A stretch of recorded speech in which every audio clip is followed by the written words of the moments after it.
Love this place. This place looks like there's somewhere similar in Japan.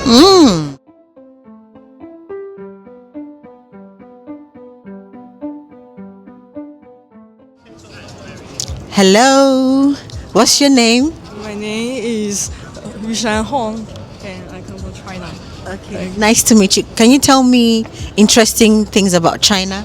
Yes, I want to talk about the different foods between China and UK. And in China, in the south of the China, we often eat rice and seafood. And in the north of the China, we often eat dumplings and noodles. They are different. And in the north of China, we often eat which food is taste strong. And when after I come in the UK, I think there are many differences between this country. And in UK, we often eat bread or potatoes, and fish and chips, and so on. And many dishes in UK, they often just have one main dish. But in our home, a meal, we have different dishes like vegetables and others, some fried food Okay. What else what's the major difference between China and Birmingham? I think most importantly, to make a deep impression for me is about the train. When we go down the train from the UK, and we should put the button on the train store. But in China, if we casually to put a button next to the door, we may face a fine. Okay, how often do you visit China? Maybe twice a year. Because I'm student, I'm studying in Birmingham, and it is far away from my hometown. It cost me 12 hours to come to UK. Thank you very much. Nice to meet you. Bye. Bye.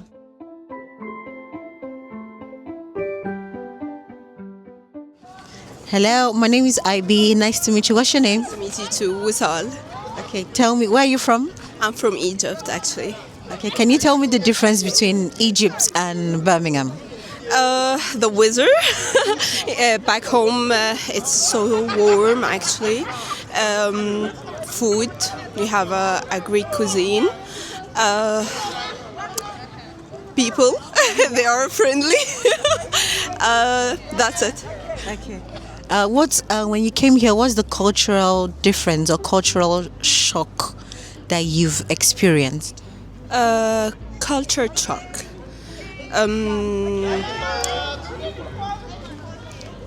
Really, I don't.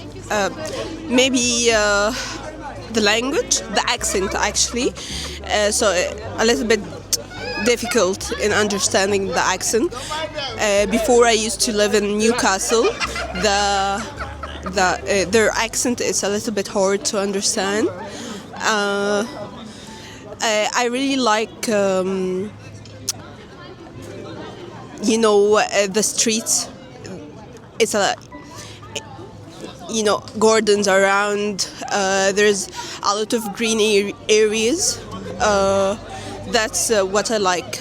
But shock, I don't feel like a shock, with its meaning, Okay. That's it. All right, thank you. And how many hours is it from Egypt to the UK? Direct flight, 5 hours. Yeah. What part of Egypt are you from? Sorry? What part of Egypt are you from? I'm from Mansoura. It's in the southern delta of Egypt. It's near to Cairo. Cairo is the capital of Egypt. It's also have a lot of green areas back home. And that's it. Last question. Tell me what you miss most back home. Friends. Yeah. I really have a very good company back home. Family actually, but my cousins are still there. That's it.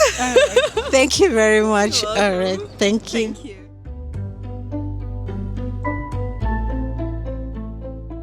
All right. Now I'm going to ask you about Pakistan, your culture, your food, your beliefs, and what you miss. Can you tell me the difference between Pakistan and the United Kingdom? Yeah, I think the place where I come from, Islamabad, it's quite a modern place, to be honest. So coming here to the UK, I mean, it's quite diverse here because you see a lot of nationalities here, and that is what makes it different from Pakistan. And apart from that, our cuisine, the Pakistani food, I think that is what I miss the most. But luckily, while being here in the UK, we have found a lot of places thanks to the people who have come here and established their businesses. So we have we overcame that longing for Pakistani food here. Yeah. Okay. Can you tell me what you miss most about Pakistan? Oh, I miss being around my family. Miss, the sort of friends I used to have in Pakistan. Obviously, being far away from them is one of them things I miss. Other than that is food, which is like our because we are from. Although we have all our life we have lived in Islamabad and we were brought up there and born there even, but where we belong from, like from our parents' side, is Peshawar and Kohat. So that sort of food, it's very difficult to find it here. Really? Although you can find similarities, you can find the sort of food that people would claim that it's original, authentic, but sometimes there's still that the touch or the flavor, the strong flavor that we miss. Especially the lamb tikkas. Oh my God, has my heart. I love that food. Other than that, it's just I don't think there's a huge culture difference because in Pakistan, especially in Islamabad, being brought up in Islamabad or cities like Lahore and Karachi, especially Karachi and Islamabad, we have seen foreigners a lot. Oh, okay. So we have seen a lot of people coming in as tourists, as diplomats, all sorts of official tours or just as to be to say travelers. But yeah, buses, trains. One of them things that I really like about this country, you're very well connected. But obviously being in Pakistan, you have to have your own car to travel as much as possible. I've seen people struggling, not having the car. Obviously the transport in the public transport in Pakistan is on the lower side, I believe. I might be wrong now, but as far as I've seen, it is 80-90% truth. But obviously Pakistan is developing. Obviously it's not as developed as UK, but it's still very beautiful, still very developed. Once you go there, you will love the hospitality of Pakistani people. Not just one part of the Pakistan, everywhere you will be welcomed as the guest of God. So that sort of thing you miss here because obviously everybody is rushing to do their own thing, not having time for the people, 9 to 5s and long jobs and traveling to other cities. But yeah, the closeness of people, yeah, that's what I miss. Okay, all right. Can you tell me the cultural difference you experienced when you came to the UK? The cultural difference. Yeah, I think the proximity of people, of family, I think that lacks a lot here. Because I think it comes from the culture in a way that every person in the family earns here.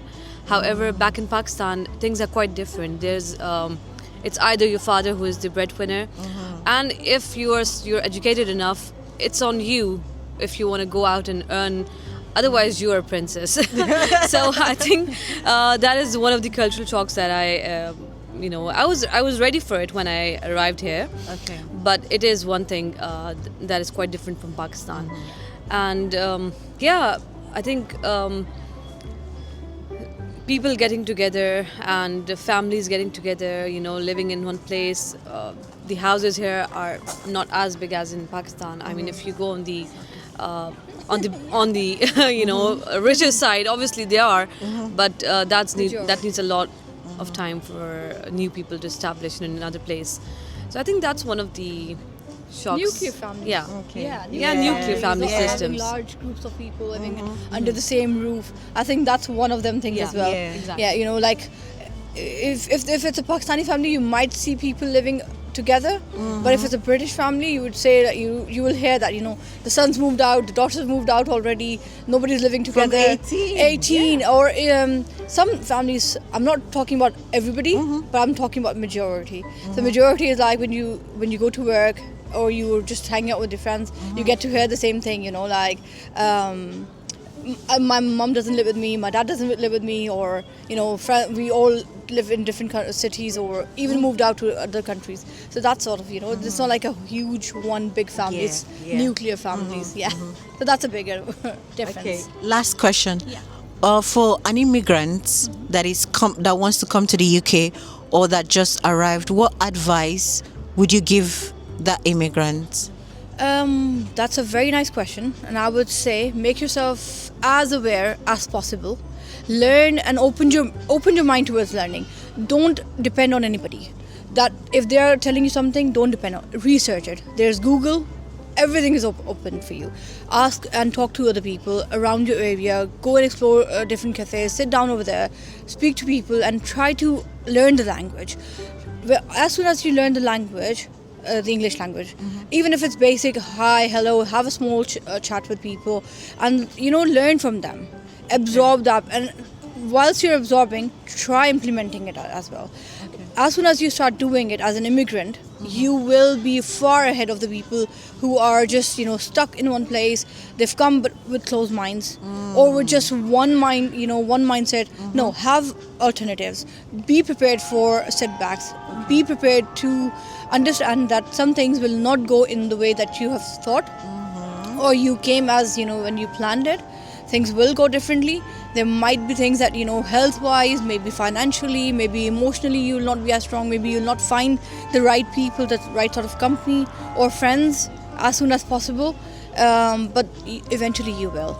Once you get yourself into the right shoes, once you get yourself in the right place. So don't hold yourself back. That's my one piece of advice. All right. Also, it's a big one. All right. Thank you so much. How about you? What advice would you give an immigrant that wants to come here or just arrived?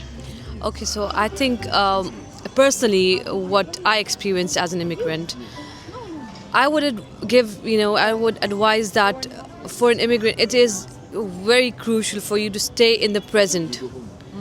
Having a longing for your home country, I think it's one of the biggest things that keeps you from going forward. So stay present, keep learning new things, think about the future, and most importantly, stay in the present and look for new opportunities for new people. Try to blend in new people, learn their culture, learn their language, be diverse.